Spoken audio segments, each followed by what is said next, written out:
high school in this district. This is where I bought my first home. This is where my first home, that dream home that I bought, got foreclosed on. This is where I've been unemployed. This is where my family has struggled to make ends meet. This is the neighborhood that I've represented. Again, not because I read about it, because I've lived it. I've been in the trenches. I've been at the churches since 1998 when I was registering voters. I've been out there to every single community event.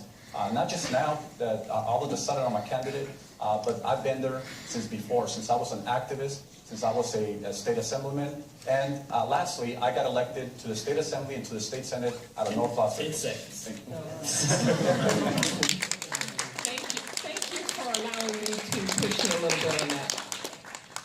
And we have just a few more minutes and a couple more emails that came in.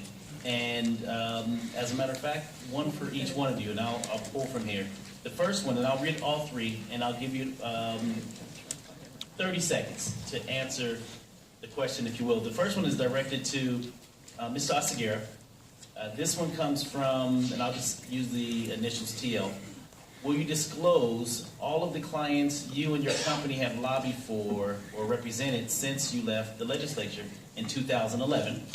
The second question is directed to Senator Keenan, and this constituent would like to know, in response to a question from the John Ralston show about your co-sponsorship of a religious freedom bill, you responded, and I quote, "Just because you signed on to a bill doesn't mean you support it."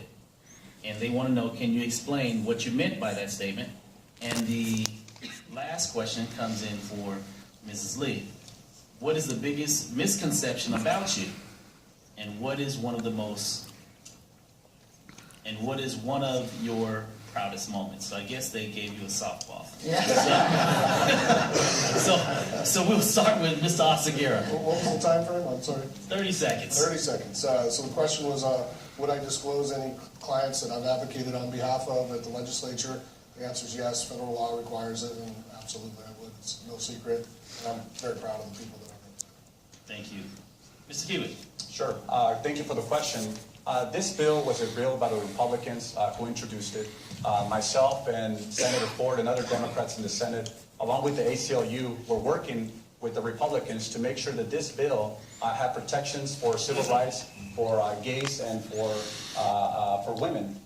When that bill died, it got resurrected this past legislative session.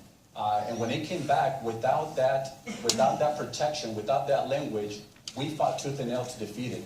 And so again, a lot of those people that were co-sponsors of that bill worked on that bill to try to include that language to protect the civil rights.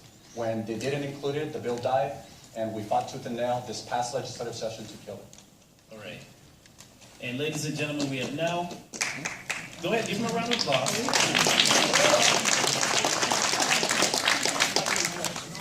We just have 1, 2, 3, 4 lightning round questions. 4? Okay, we have 4. Yes. Oh, I'm sorry.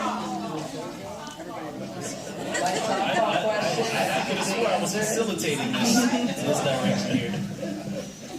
Okay, but literally, I'm getting